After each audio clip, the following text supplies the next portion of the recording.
রামপুরহাট পুরসভার আবাস যোজনা প্রকল্পের তহবিল থেকে কয়েক কোটি টাকা উধাও, এমনই এক খবরে তোলপাড় হয়ে উঠেছিল গোটা রামপুরহাট শহর।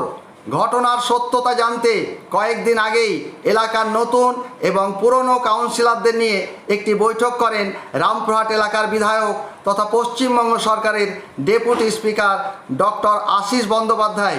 প্রসঙ্গত উল্লেখ্য, 2018 থেকে 2019 বর্ষে রামপুরহাট পৌরসভার চেয়ারম্যান পদে ছিলেন অশ্বিনী তেওয়ারি।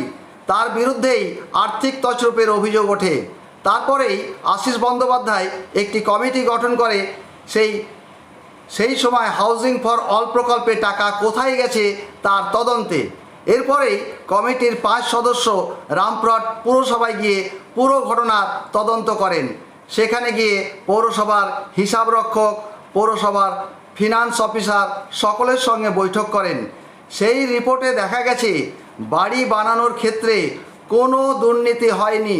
আর এই বিষয়ে আজকে রামপুরহাট তৃণমূল কংগ্রেস কার্যালয়ে সাংবাদিক সম্মেলন করেন রামপুরহাট শহর সভাপতি সৈয়দ সিরাজ জিম্মি ও প্রাক্তন চেয়ারম্যান অশ্বিনী তেওয়ারি। 3 কোটি টাকা ফান্ড ডাইভার্সন হয়েছে। ফান্ড ডাইভার্সন মানে ধরলেন কি এই ফান্ডের টাকা অন্য ফান্ডে খরচ হওয়াকে ফান্ড ডাইভার্সন বলে। তো কিন্তু আমি ফান্ড ডাইভার্সন যে ব্যাপারটা হলো, যখন আমি পৌরপতি ছিলাম তখন আমি আমার ডেপুটি স্পিকার ডক্টর আশিস বন্দ্যোপাধ্যায়ের সঙ্গে বা আমার দলের নেতার সঙ্গে যখন আমি ওয়ার্ডে গিয়েছি, ওয়ার্ডের মানুষ যখন যা বলেছে আমি সঙ্গে সঙ্গে ডিসিশন নিয়ে ওখানেই বলেছি এই কাজটা হয়ে যাক। আপনারা দেখেছেন কি যে কোনো ওয়ার্ডে গিয়েছি, যেখানে যখন যা বলে সঙ্গে সঙ্গে কাজ করা হয়েছে। আপনারা এরও ভালো করে জানেন কি যখন কাজ করব তখন টাকা সঙ্গে সঙ্গে পাওয়া যায় না।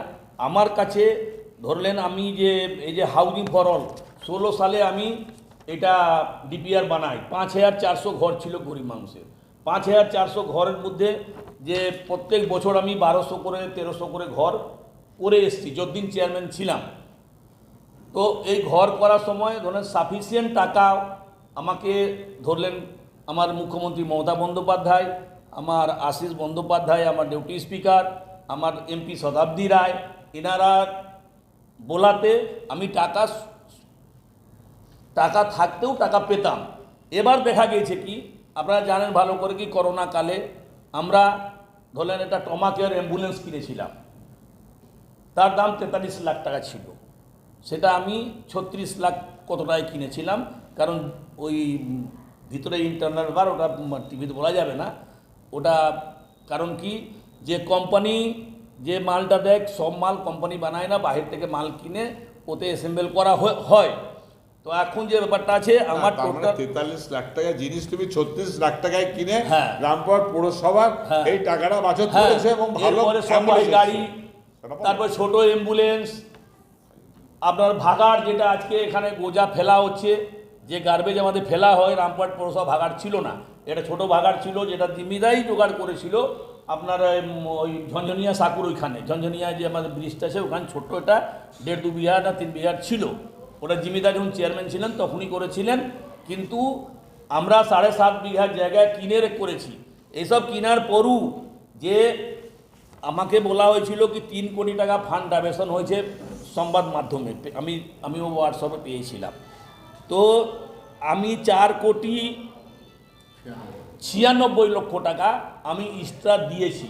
আপনারা দেখবেন এইখানে সই আছে, ভালো করে দেখেলেন কোনো টাকা ফান্ড ডাইভার্সন নাই, 1 টাকাও ফান্ড ডাইভার্সন নাই। আমার টোটাল হিসাব নিকাশ একদম বরাবর, সেটা পৌরসভার যারা আধিকারিক এ দেখেন সবারই সই আছে। আমি সুডা স্টেট আরবান ডেভেলপমেন্ট এজেন্সির কাছে যে আমি ওখানে টোটাল হিসাব এনেছিলাম কি আপনারা কত টাকা দিয়েছেন হাউজিং ফর অলে, যে গরিব মানুষের ঘর ওখানে কত টাকা দিয়েছেন, ওনারা সব হিসাব দিলেন আমাকে। এইখানে যা খরচা হয়েছে সেই হিসাব নিয়ে টোটাল হিসাব করে একদম কমপ্লিট। এরপরে যে টাকাগুলো ছিল আমার ওখানে ইন্টারেস্টটাও ধরা হয়েছে, ওই ইন্টারেস্টটাও এখানে।